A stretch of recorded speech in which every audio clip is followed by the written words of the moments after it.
Okay, in this final part of our masked widget series of videos, we're going to see how to take this slider bar widget that we've built and put a mask on it so that our widget becomes circular rather than square.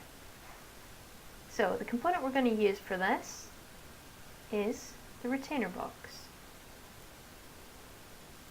And the retainer box is an optimization widget that happens to have a very useful side effect.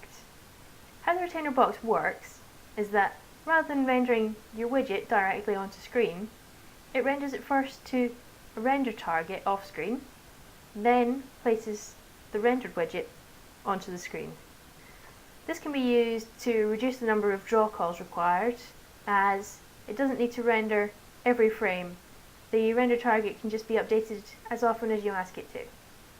But because our widget is being drawn onto this render target, there's a very useful side effect in that you can apply a material to a render target, which means that you can apply your widget as an input of that material, thus allowing us to mask a widget.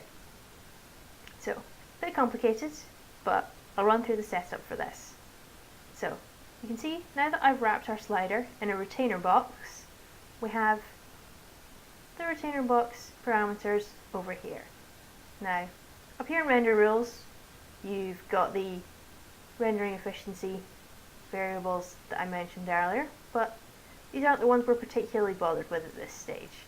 What we really want is our effects material, and for this, we're going to use a fairly simple masking material that is going to allow us to apply a mask to this widget once it's been drawn. So, if I go over to my materials folder, you can see I've already set one up called retainer mask, and I'm just going to walk through what this material contains. This is a very simple material. It's our output again here, and you can see once again I've set our material domain to user interface. Always very important because other material types will not render onto UI. And in this instance, we've made it translucent. And you could also use opaque or masked, but opaque's not going to get you very far if you're using this as a translucency mask. So, masked or translucent are your best bets for this particular type. And in this case, I'm using translucent because if I open up the image I am using for a mask, you'll see it's a mask with white and alpha. Now, if I was just doing this with a pure black and white opacity mask, then I could change our input type to masked. But as we're using a variable alpha for our input, which gives us a little bit more flexibility because you could then use alpha values other than 0 to 1, we've got these nodes here. So, because we're set to translucency, the values we need are final color and opacity. You'll see mask is grayed out there, and if I changed it to a masked node, you'd have opacity mask pin open instead. But for now, we're going to go ahead and use this as transparency.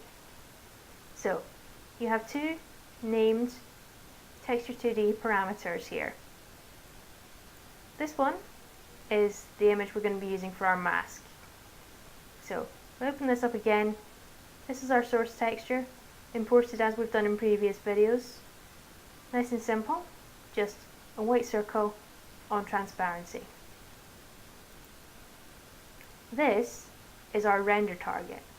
Now, for just now, because you can't leave a parameter node empty, it's just got our solid white block texture in there as a placeholder. But this parameter, and you'll see the name is target, and that's very important for us as we go on. This is what your widget's going to be drawn onto. So essentially, your widget forms the color input, and our mask forms the opacity input, and the output from this will be a masked widget. So we need the name of this parameter because when we go back to our widget, we have to make sure that this value here, texture parameter, is the same. So that then, when we apply our retainer mask and compile and save, everything's set up. Now, just now you won't see any difference because retainer masks, much like our widget resizing that we did on the buttons, are something that's only going to appear at runtime.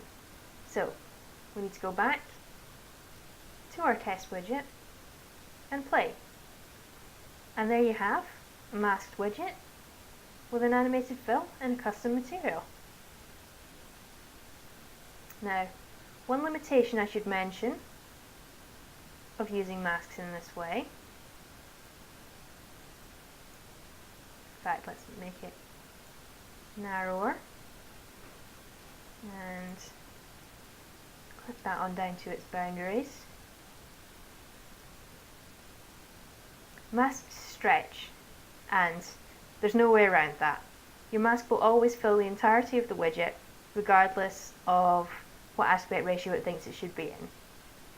So you want to make sure that if you're using a masked widget, you've either placed your widget inside a scale box to make sure that it will always maintain the aspect ratio that you want for it, or that you've applied another similar scaling trick to make sure that your widget doesn't get skewed. Okay, so that concludes us on how to make our masked bar.